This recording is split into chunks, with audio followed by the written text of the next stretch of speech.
shall get started. All right, can you hear me? Is it recording? Yeah, can you guys hear okay? Can you hear me? I don't hear myself coming out of the speaker. Yeah. Turn this up a little.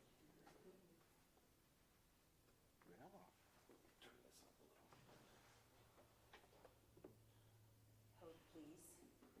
No, try. Can you hear me now? A little bit more? I don't hear it yet. I don't hear it yet.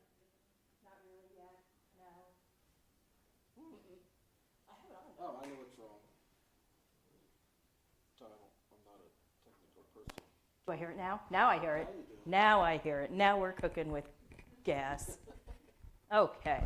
All right, everybody. Thank you so much for joining us this evening. Welcome to the Shrewsbury Township Administrative Building. This is our third and final public meeting to kick off review of the new regional Southern York County Comprehensive Plan. So this evening, my goal is to just in very broad terms give an overview of the comprehensive plan, the process, some of its findings, and some of the suggestions that are in the comprehensive plan. I'll also talk about what a comprehensive plan is used for. This is a pretty informal meeting. As you have questions, please don't hesitate to raise your hand and interrupt me. If there's, oh, do you have that cursor over on the? There you go. Okay, perfect. All right, so as I said, this is a multi-municipal comprehensive plan. The Southern York County region is made up of Shrewsbury Township, Shrewsbury Borough, Glen Rock Borough, Railroad Borough, and New Freedom Borough.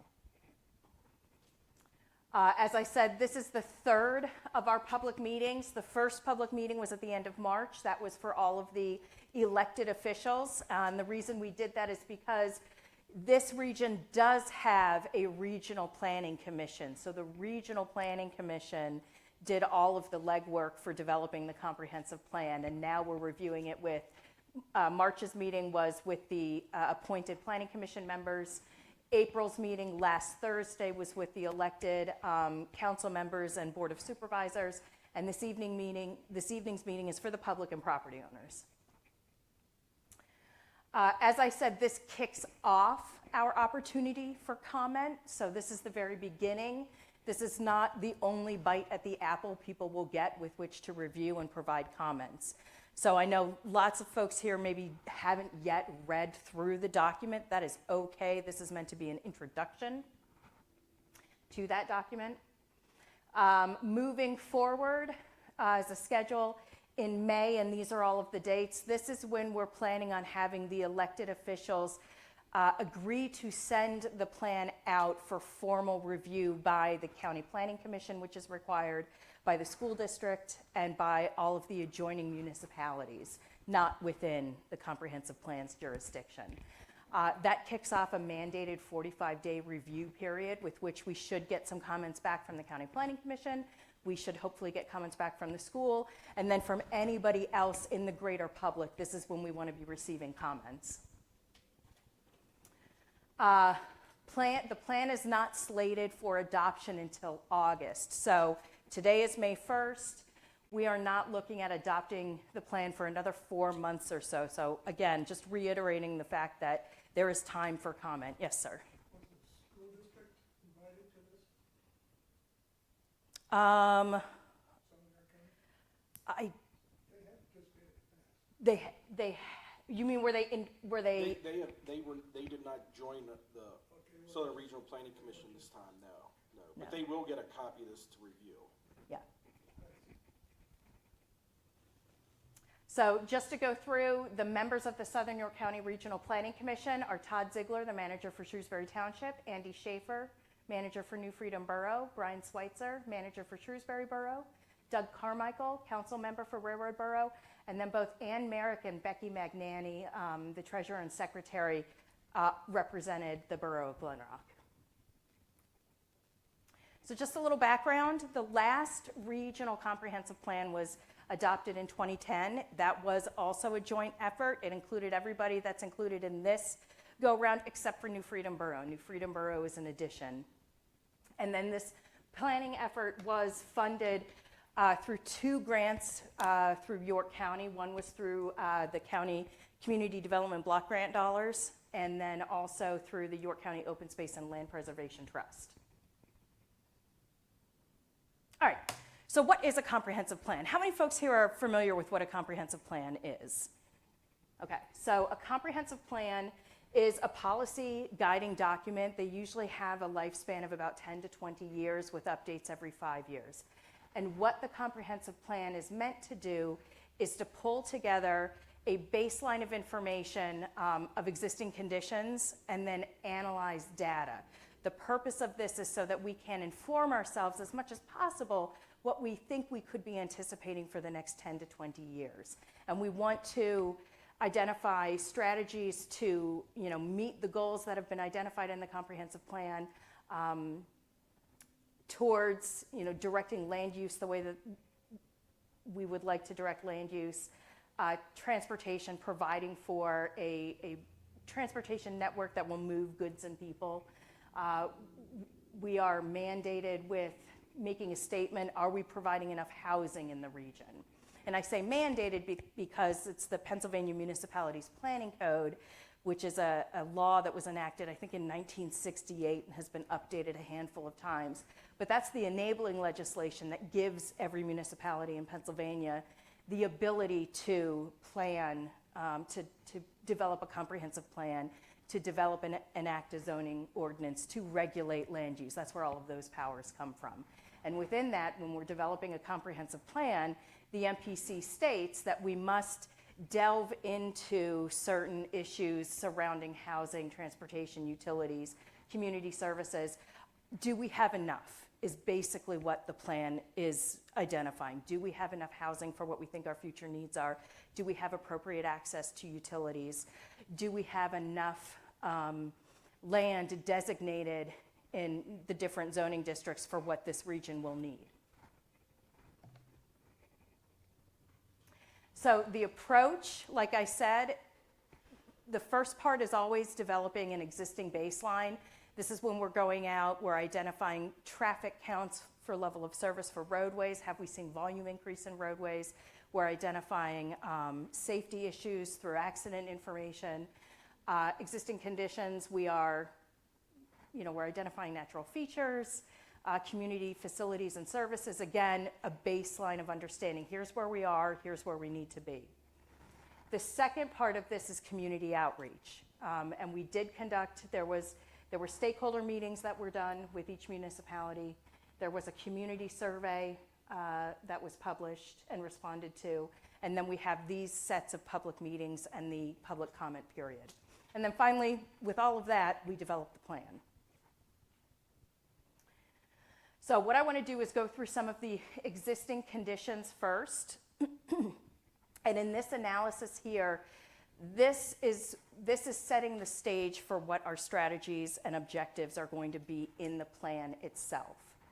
So as an example, in population and housing, the 2020 regional population is 17,751, and that's based on the 2020 census.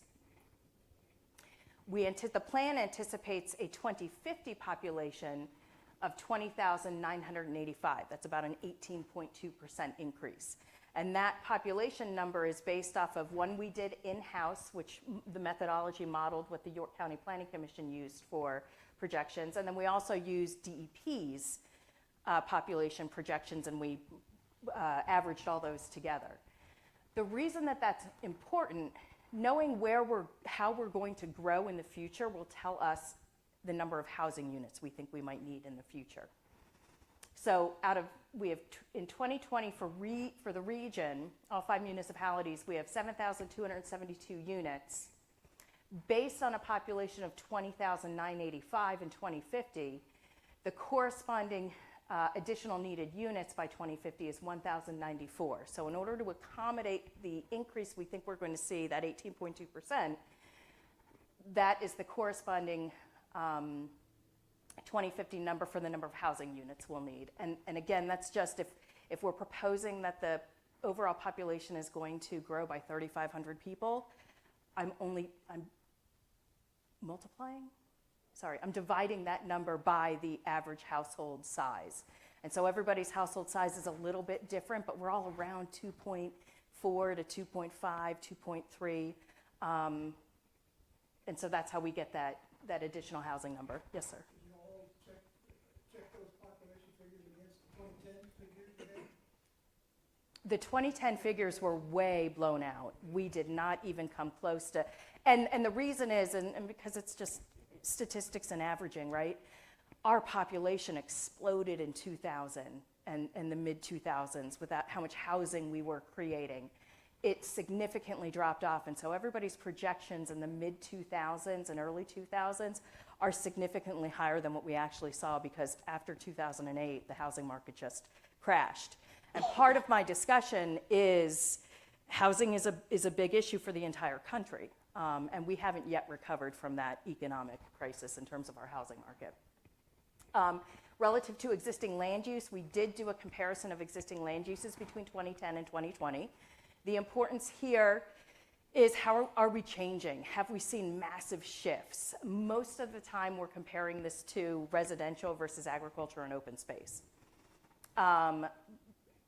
Railroad Borough and Shrewsbury Township have implemented agricultural preservation zoning, kind of limits the size and number of parcels that can be subdivided off a large farm parcel. And what we see in this analysis is that agriculture really held its ground, 72% in 2010 versus 67.5% in 24. So we only lost about 5% of our agricultural land to residential development. And at that, all of that land was identified within growth areas for the most part. So in my mind, what those numbers say to me is that that zoning is working. It is prioritizing the preservation of open space and ag land. Local economy, we did have a little bit of a conversation about this last week. In 2011, the agricultural total cash receipts were about $351 million.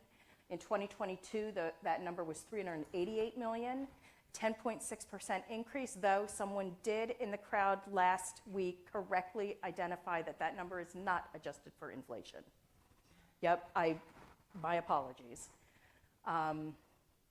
So even though it's not based on inflation, so we still have a little bit of a disconnect where we're saving, we're preserving the land, but the farmer is still having a little bit of an issue preserving its farm, making it financially feasible. That's identified, we've identified that, so one of the suggestions here is allowing for additional uses so that farming, agricultural operations, side hustle isn't the right word, but they can do smaller agriculture service type businesses where maybe that's not allowed right now, but things that will help diversify a farmer's income portfolio. Majority of the residents work in the educational, healthcare, and social service sectors in this region, and then tourism tied to agriculture, trails, and small town retail is very much a part of this region's economic development strategy moving forward. Transportation, and I think I didn't say this, but the community profile, the comprehensive plan, and some of the attachments are available on the Shrewsbury Township website and New Freedom Borough's website. New Freedom Borough, we just pulled online, very easy to download all of the documents from the borough's website. So I'm not going into a whole lot of the transportation figures and numbers, but what the transportation section, welcome guys, none of those handouts are for this particular meeting. But what that section does talk about are the functional classification of roadway, design standards, that's important for our zoning. It makes a difference if land is adjacent to a major arterial versus a local road. It changes the intensity of the land uses that we want to see. We talk about transportation safety. We talk a lot about proposed trails and active transportation. Does everybody here know what active transportation is when I say active transportation? You guys should. You were here last week, right? Well, so that's part of it. So active transportation is a method of of deliberate transportation. So we're not just going outside to get fresh air. We have a chore. We have an errand we're intent on running. So that means that I can leave where I'm at, point A, go to point B for my errand by either walking, biking, or riding public transit.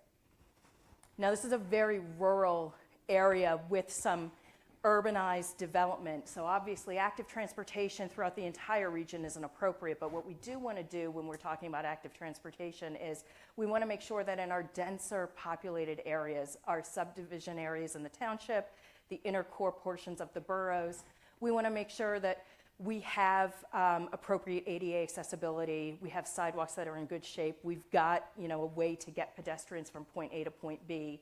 We want to make sure that our residential neighborhoods have connections, that there are trails that are connecting our neighborhoods to our parks and other retail areas that are going to be hubs.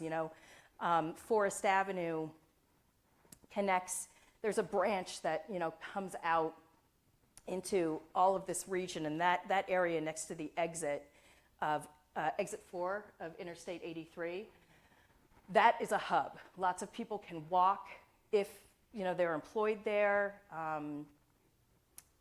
People can do their shopping there, and we know that this is how we're growing in the future. So even though right now we are very car-centric, what the comprehensive plan wants to do is at least identify some suggestions for the future. If and when that time comes to implement those suggestions, you have them there. And we'll get more into that, especially when we're talking about housing. Community facilities and services, we talk about the school district having some capacity. They're at about 67% capacity. So there's room for some additional growth within the school district. Even though there's capacity with the school district, there isn't capacity from a sanitary sewer standpoint. So we know that in order to gain additional units, we need additional sanitary sewer capacity. We know that we have about 142 acres of recreation area in the region, and we've got a shortage of volunteers for fire and EMS services. These are not surprises, but what we want to do is identify that they are issues currently in 2025. And then we have an inventory of natural and cultural features.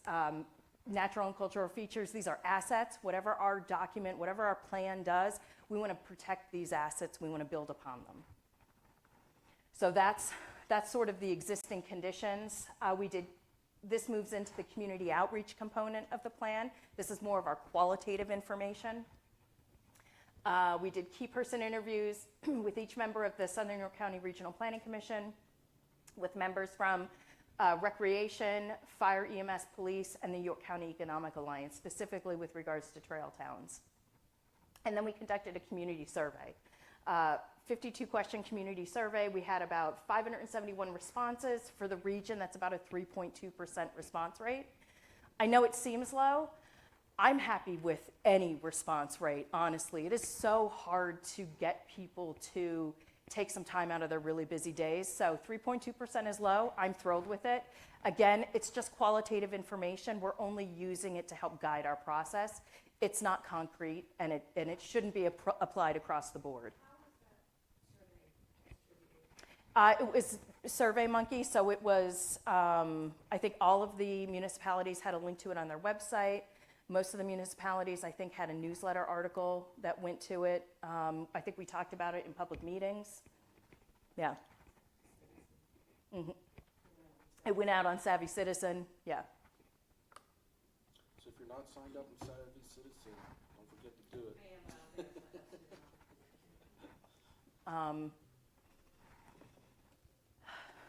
Completely lost my... No worries. I said the question. I just have to get back. Gotta get my mojo back. What did I do with my... Where's it? Oh, that's why.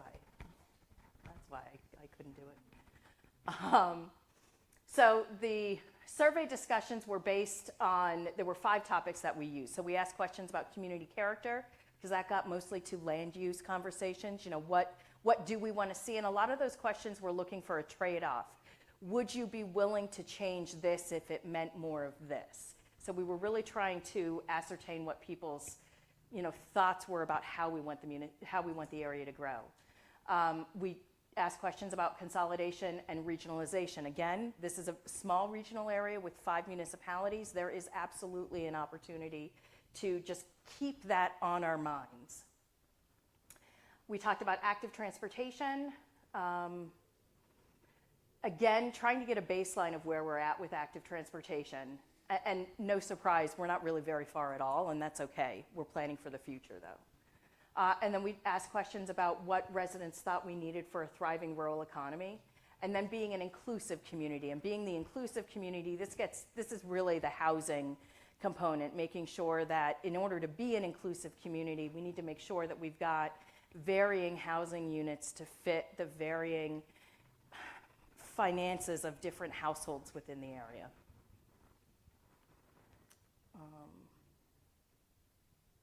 And then we have these public meetings, and then the comments that we're going to get. So from all this information, from the baseline and the data analyses, from the qualitative information that we gathered with the community outreach, we developed these 5 plan themes: preserving the region's community character, engaging in targeted intergovernmental cooperation and regionalization, increase safety and access to transportation, being an inclusive community, and creating a thriving rural economy. So now we get to the plan component. Each one of those chapters is the main goal of the plan, and within each one of those chapters, we have several objectives. So for preserving the region's community character, our objectives are we want to preserve large contiguous areas of agriculture and natural land. So those recommendations in the comprehensive plan are getting towards developing some, I forget the environmental you use them already. Environmental areas in the zoning ordinance, it's the critical environmental areas. So that's exactly what it is. So some of the recommendations then are suggesting that we add critical environmental area language to, I think Shrewsbury Township uses it, and New Freedom, but we want to make sure that all of the municipalities in the region are adopting that critical environment area language. And that's, we're talking about wetlands, riverine habitats, open spaces, view sheds, really quality view sheds in the area to protect those. We want to direct new development towards growth areas, and we had a really good conversation last week about, what this means. But essentially, in order to preserve open space and agriculture, any new development we get, we have to make sure that we're pushing that all towards the established growth areas in the region already. Those areas have been already disturbed. They are more likely to have access to public water and sewer. Whether the capacity there is another kind of kettle of fish altogether.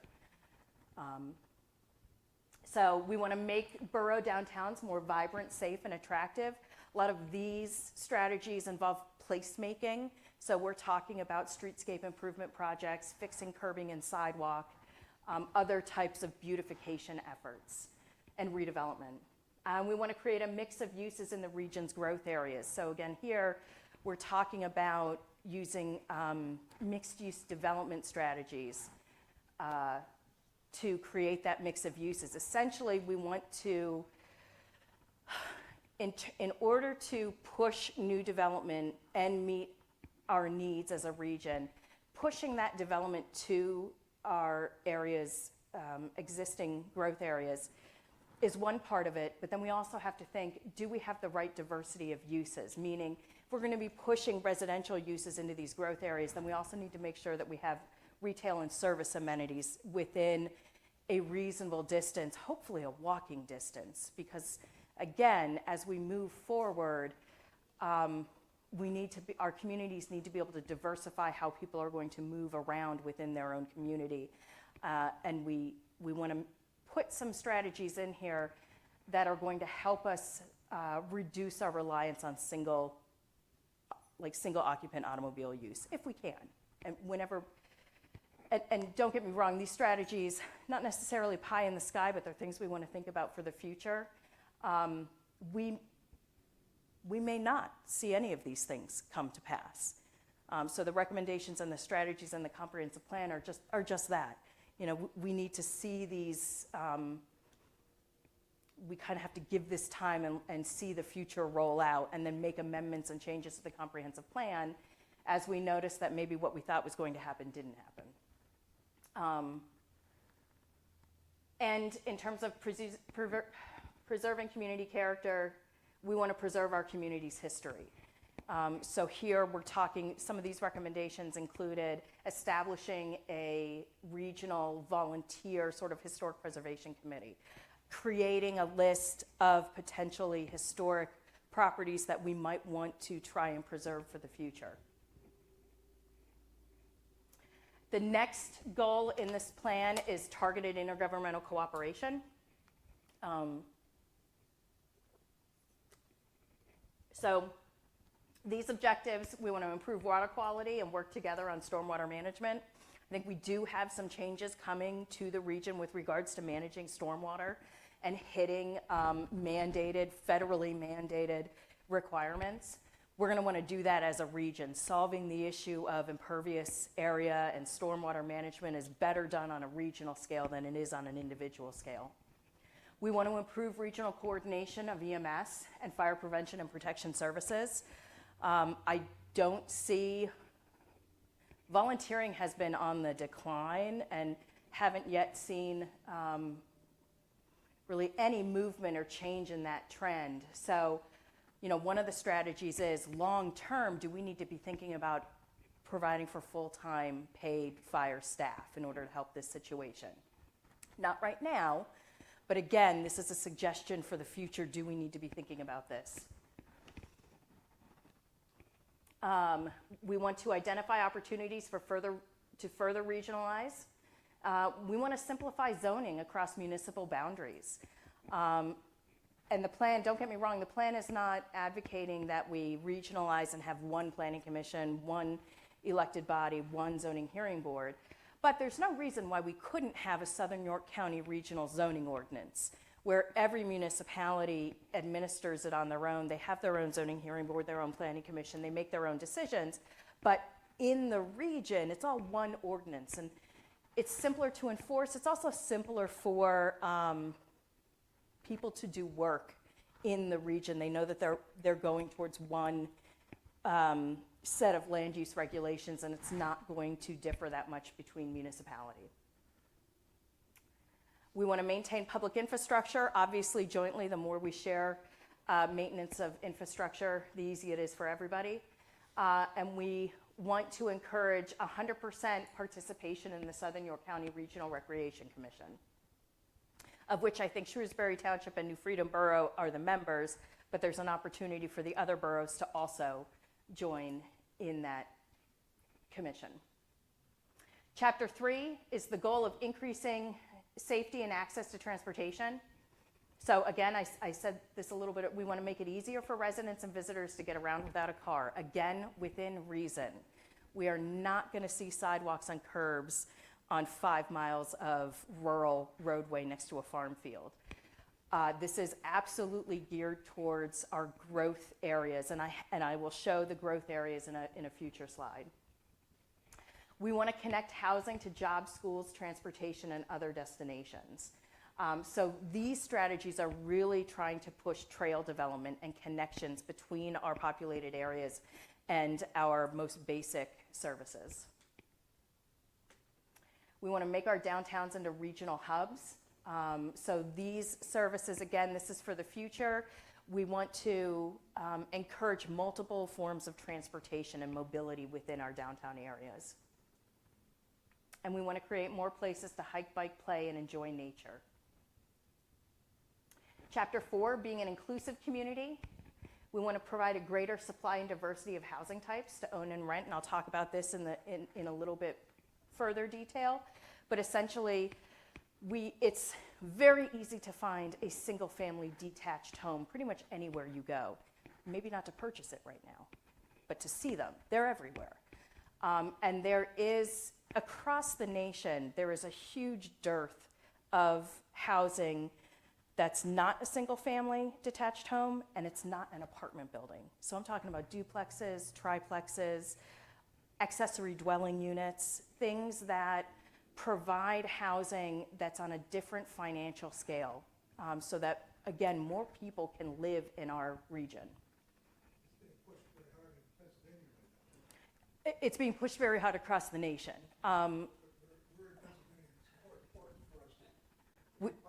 Yeah, we have about, the last I looked, I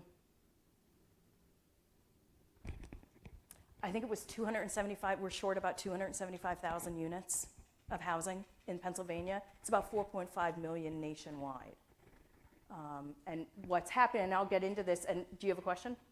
How is that balanced with maintaining the character of community? Well, and that's what we're going to talk about. And so we sort of have this rock and a hard place type of, we have this analysis that says we think we might grow to this extent, and if we do, we're going to have this future need. Where are we going to put this? Where are we going to put these units so that we're not destroying our community character? And the things that I identified before, the way that people are doing this is pushing everything to our growth areas. So that is areas that are opportunities for redevelopment within the boroughs, and areas of the township that are near the interstates and the exits, and in areas where there have already been subdivisions. And there is a map, and I will pull that together. But that's essentially what that means, and mixed uses. Mixed-use development is another way to provide additional housing without really changing the environment too much. So when I say mixed use, that means that it's some sort of a use or structure on one of the borough's main streets, or Forest Avenue, or what would be another appropriate place in the township? I can't. Like Windy Hill, right? Coming down onto, what is that? Tolna, thank you. So in these areas, we could possibly see some sort of a retail / residential mixed-use development. Maybe in these areas, we could see an institutional / residential development, commercial / residential. That's what mixed-use development is. So again, we're adding density in an area that's already developed, has access to utilities, and in such a manner where it's not going to degrade, it's not going to take away from the overall character of the neighborhood. And again, I'll get more into that. There is a discussion to be had there, and that was mostly what we focused on at last Thursday's meeting. So we want to create well-maintained community connections, again, trails, ADA access. We want it to focus on providing widespread internet access. We want to get rid of gaps in that service. We all definitely realized how much of a necessity internet access is. And we want to develop and maintain dynamic communications across the region. So just really broadening, going beyond paper, going beyond social media, making sure that we are communicating and keeping this community connected. And we want to prioritize ADA improvements. Final chapter, a thriving rural economy. The objectives here, we want to intentionally cultivate, retain, and expand priority sectors. We want to preserve the farmer as well as the farm. We want to grow trail town tourism. We want to promote entrepreneurship and help local businesses grow. We want to maintain, attract, and retain a skilled workforce that earns a competitive wage. And we want to strengthen the region's sense of community and connectivity. And again, you can see that a lot of these goals help and objectives relate to other goals and objectives in other chapters, and that was done intentionally. So that way when there's success in one area, it's success across an array of different levels of the comprehensive plan. And we want to provide a greater supply and diversity of housing types to own and rent. All right, so that, my friends, is the summary of the comprehensive plan. Let's get more into the nitty-gritty. This map is sort of hard to see. Let's do this. Okay. So when I'm saying growth areas, this is what I'm talking about. This is from Envision 2040. This is York County's growth management plan. The blue areas, these are areas that were identified in 2010 and approved in that comprehensive plan. The blue areas are secondary growth areas. Those areas are Glen Rock Borough, Railroad Borough, and then a little strip of sort of manufacturing and industrial development on Susquehanna Trail really close to where the former township building was. The red areas are primary growth areas within the region. And the purple area is future growth. So, and this comprehensive plan is proposing, we are not changing any of the secondary growth areas, and we're not changing any of the existing boundaries of the primary growth area, but what we are recommending is that all of this area in purple, and I think folks can see it, so it's in between New Freedom Borough, Railroad Borough, Shrewsbury Borough, that portion of the township in between all of the boroughs, this plan is recommending that that portion of land be placed in the primary growth area and not identified as a future growth area. The plan is then proposing that the land be zoned, what, Be suburban residential. suburban, Residential. no, what's the lower one? That's, what's the higher one? No, suburban residential receiving. Receiving, but isn't there another one? No. The other one's rural residential, which is a lesser density. Okay, I thought we were in the middle between the rural residential and the suburban. No, you have the suburban residential, but then you have suburban residential receiving. Receiving.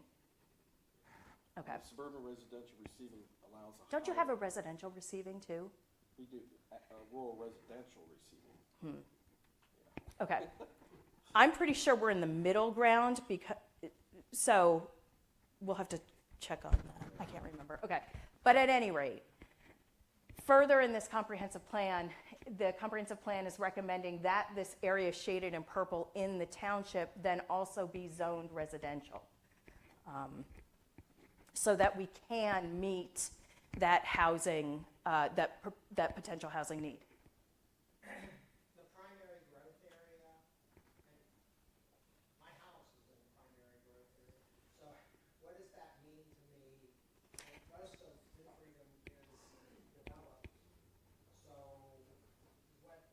how do we? We can't put more development on top of existing development. So what this plan is proposing is that essentially New Freedom Borough's completely built out. There isn't much more area that we can develop in New Freedom Borough. So the plan is identifying and let's see. I can. So New Freedom Borough, of that 1,000 or so units that we needed, New Freedom Borough's portion of that was 381 units. New Freedom Borough does not have land available to build 381 units. So what this comprehensive plan is stating is that that need, if, and listen to me clearly, if we get to the point where we think we need additional housing, and we think, because currently the area shown in purple here in the township is zoned for agriculture. So just because the comprehensive plan states that in the future, what we're trying to do is show that with some land use regulatory changes, if we had to, we could meet the housing that we think we might be seeing. How about Shrewsbury Borough? They build up completely too, or just about? Let me see here, Shrewsbury Borough. Yes. So Shrewsbury Borough needs 150 units. And this analysis, for anybody who's going to download the documents, this is Appendix C. So what we did was we took vacant land in all of the zoning districts, pulled that acreage together, and then we used the existing regulations, the existing land use regulations relative to lot size and density to figure out what is our maximum amount of land that we can fit. Shrewsbury Borough has everything that they need already. So we don't have to make any changes within the zoning regulations that the borough has already. The borough has the ability to meet that 150 unit need if and when it arises, okay? I have a question. Yeah, sure. What if the farmer retires and no one in the family wants to farm anymore, and it's agricultural, so can they change the zoning to? It really depends on where they're located. A couple of things. Did you have those maps that I sent you? So a couple of things.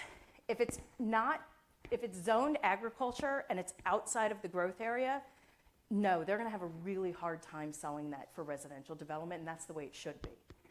They might be, and so in the township, all of the ag areas have development rights that can be sold. I think we determined that we have about 390 remaining development rights.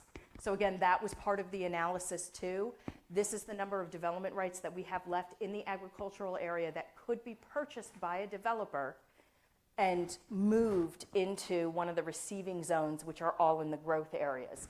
And the reason that we do that is as soon as that development right is purchased, that ag land cannot be developed. They've sold their right to develop that ag land.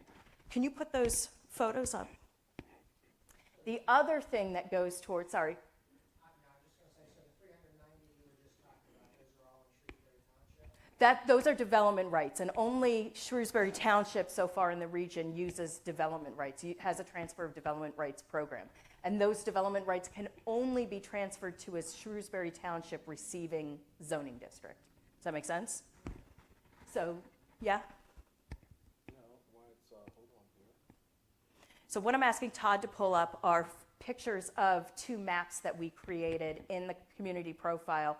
They're showing ag land in the township that has already been signed up for agricultural security area protection, and then agricultural lots that have already been entered into an easement program. And so for anybody who doesn't know, the Farm and Natural Lands Trust is a nonprofit land preservation organization, and the York County Land Preservation Board. Both of these entities will enter farmland into an easement. If you go through York County, they're going to pay you about $3,000 per acre that you pop into it's a in perpetuity conservation easement. You can't, not clean and green. Clean and green doesn't prevent things from being developed, but these easements do prevent land from being developed. So, and again, one of the strategies in this comprehensive plan is to continue to encourage landowners to enroll their property into these easement programs. So you can see here, any of these farms that are green or red, they can't be developed. They've been enrolled into a conservation easement program. They have sold they've been paid already for their right to develop that land.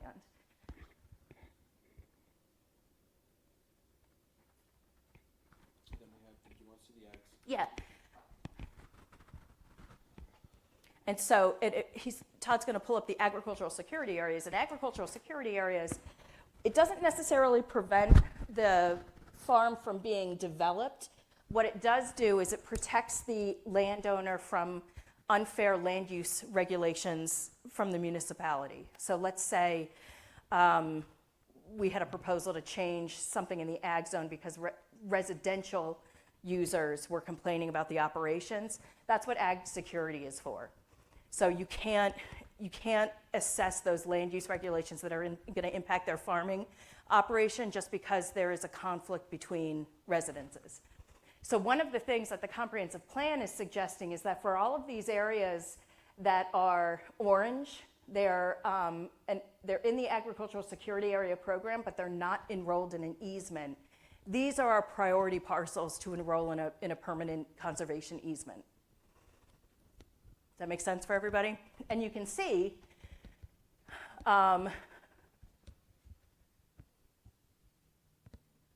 outside, it would be everything. The only priorities we wouldn't push would be right there where Todd's cursor is. You can see these little bits of farms here are enrolled in the ag security area, but they're located in that area for future growth that we want to identify as a primary growth area to meet that potential housing need.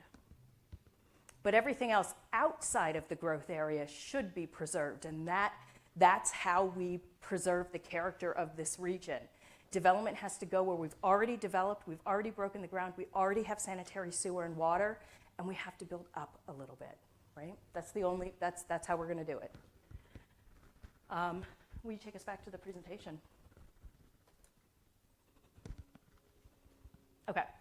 So any other questions? Glen Rock Borough. Do we have anybody here from the borough? Okay. Glen Rock Borough, their need is about 207 additional housing units.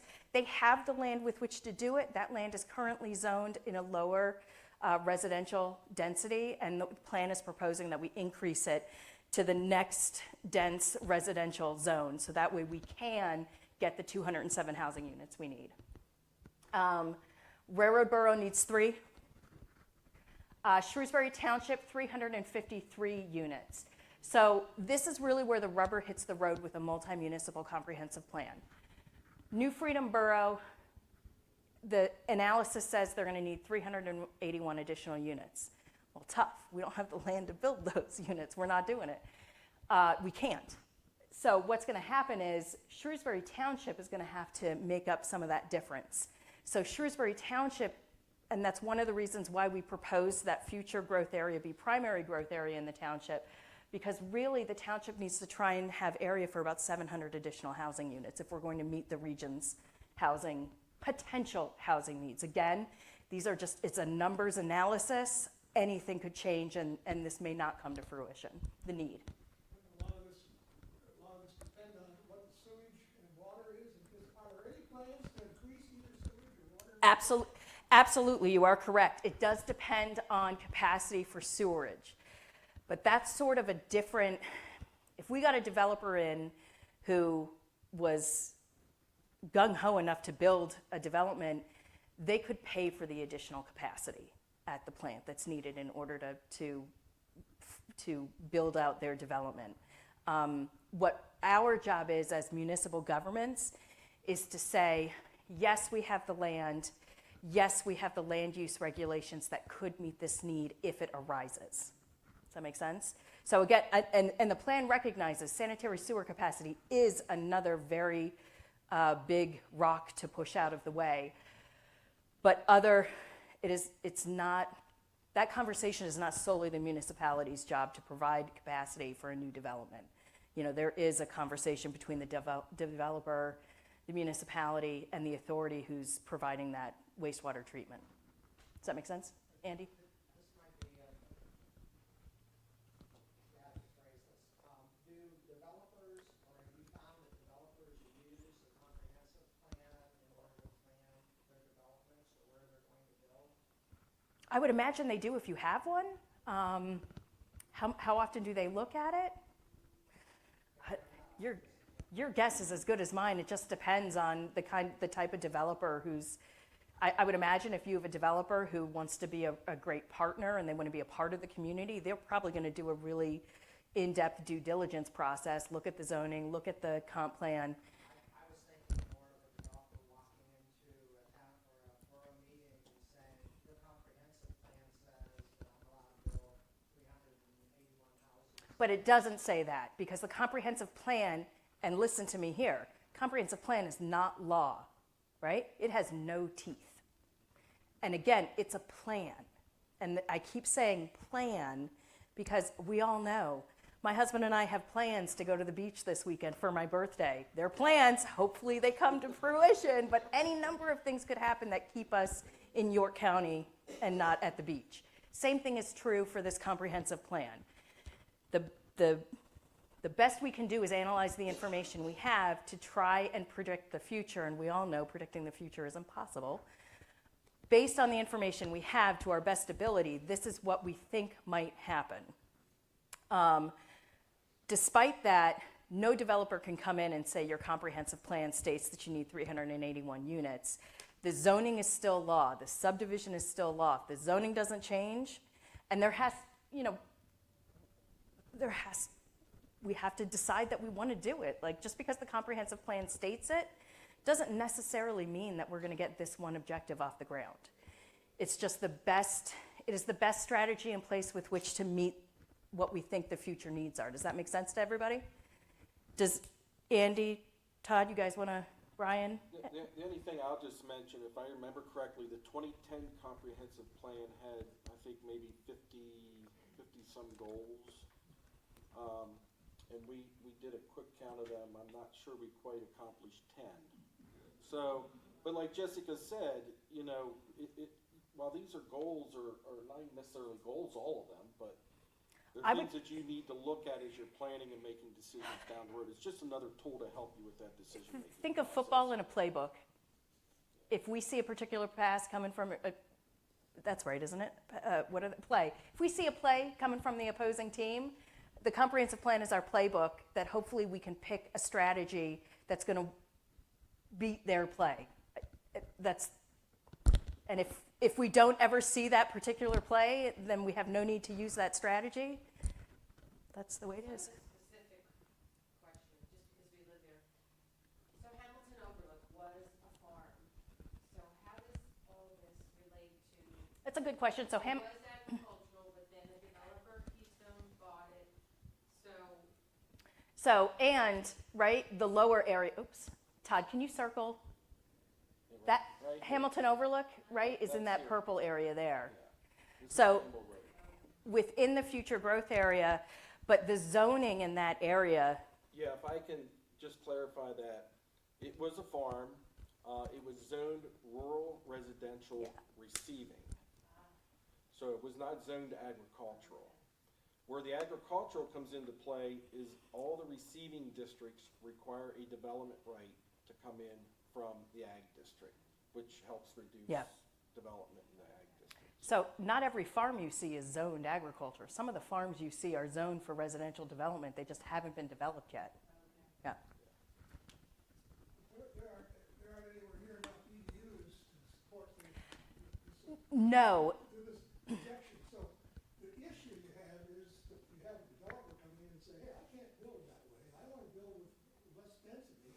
And then you got a pressure on the boards to, rezone. So this plan is really serious. It needs to be seriously regarded and. yeah, held to. I agree. Held to. I agree, yes. Yeah, absolutely. It's critical to land preservation. You asked a question about, if you go back to that, input 1,090 for 2050 or whatever it is, you asked a question about Shrewsbury Borough. We believe that all the open land and farmland, whatever's left, we have somewhere between 200 and 250 lots that would remain. So you see, the projection for 2050 was it 150? Yeah, So that would be, that'd be close to almost, maybe 75% almost built out. yeah. Again, Appendix C, and anybody, listen, Appendix C, this analysis, this land use analysis, took me some time. I would be happy to sit down and go over it with anybody who wants to better understand it. But that's the analysis that says that Shrewsbury has enough vacant land with a zoning ordinance whose regulations will create, at a minimum, that amount of housing. So there's no reason to change anything. Where I live, I don't see any land available other than the southern end. There's Strawberry Fields, there's Southern Farms, there's the Lutheran home across the street. Yeah.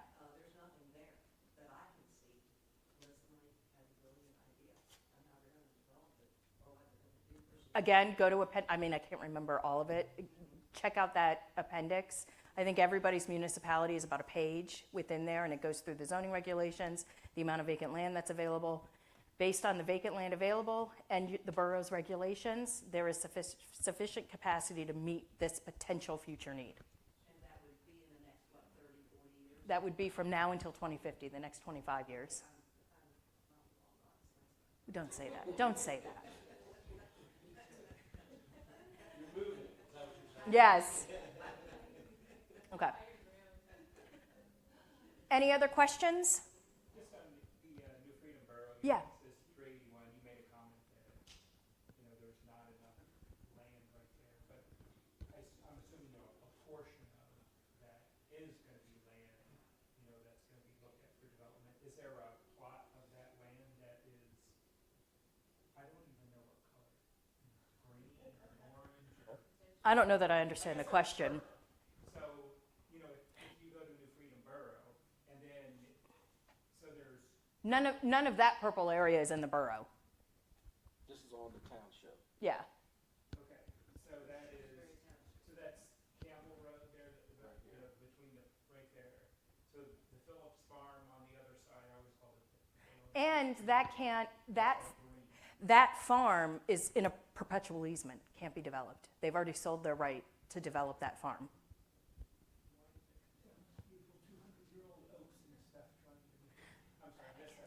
It's beyond my pay grade, I don't know. So, I mean, there are other little areas in New Freedom, you know, where they used to play baseball back in the seventies, that little. Not, They plant corn, it's along George Street and Reeling, you know, there's that piece. there's some of it, but there isn't enough to meet the demand. But I mean, is there a map that shows that? And then the second question would be, in order to meet that demand, is the plan leaning towards high density, suburban, more traditional? The plan itself, I don't think is recommending, the only kind of housing changes this comprehensive plan is recommending is that we want to see in our residential districts middle housing options.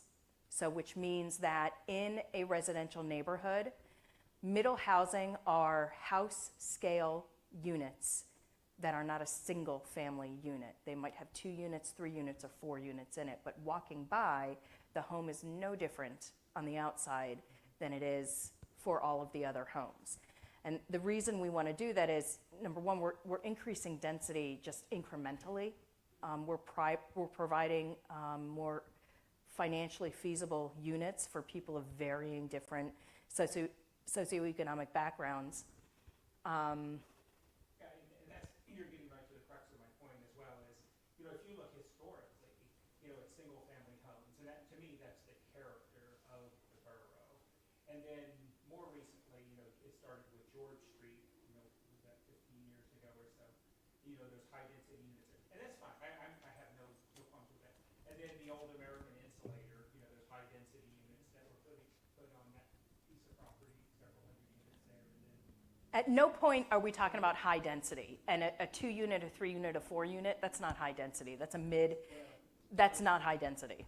the townhouses that you stack them up, that's not high density? I mean, I'm talking New York City skyscrapers, that's what you're talking. Well, townhouses, again, townhouses are another type of middle housing. It's an option. And it depends on how they're developed, if it's all on one lot or if the townhouses all have their own single lot like they are in the city. They could be single floor too. Yeah. Because we have a 46 unit development coming in, it's all gonna be single floor, 50 plus community. And I brought up the last meeting, I don't know about the other municipalities, but I know Shrewsbury Township gets questioned a lot about the need for senior housing.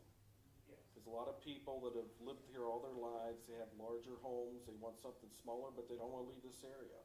So we're really lacking senior housing. And that is a form of middle housing. And I, you know, defense, because I'm for mixed use. I think it's good that, you know, it has been developed the way it has been.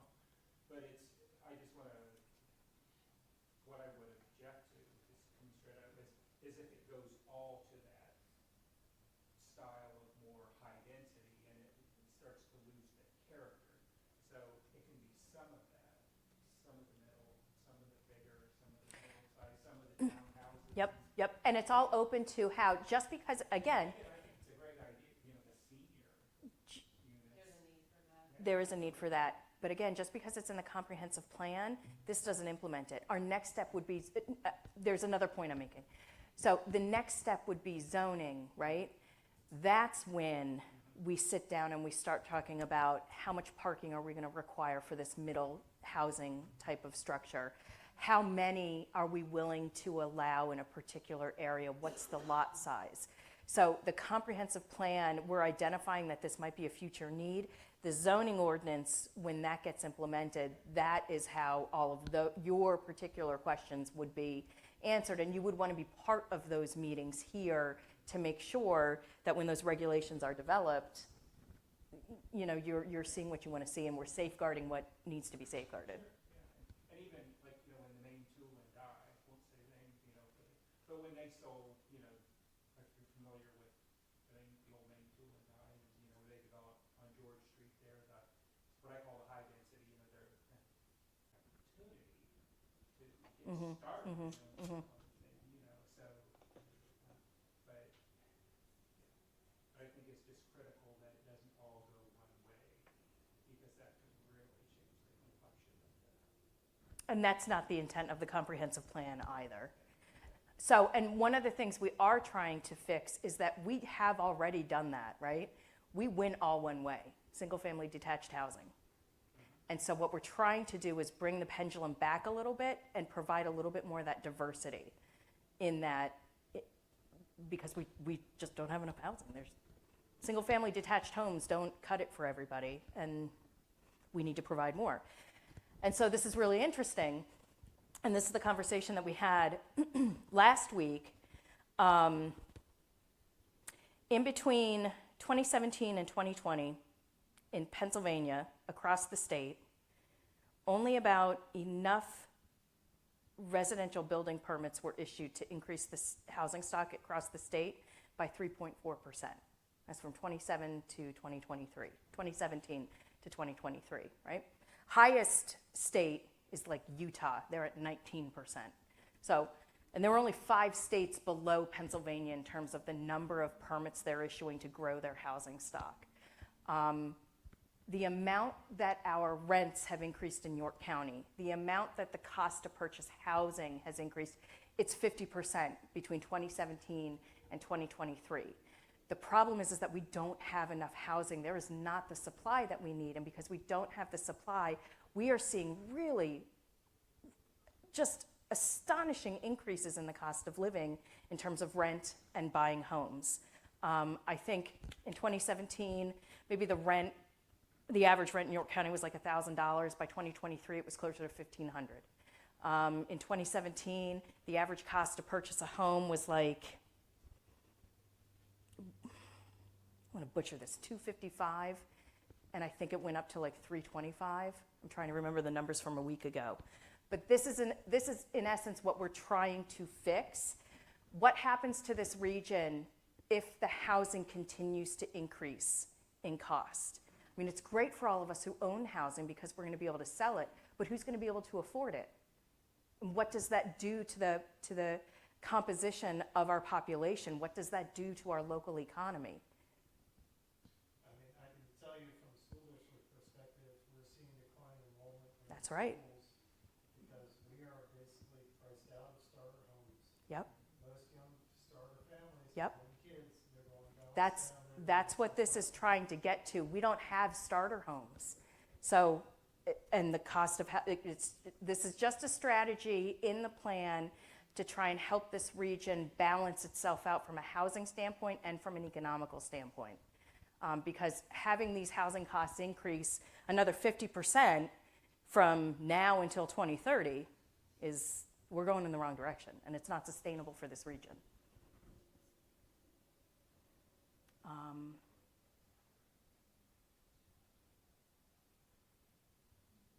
I think that's everything I have.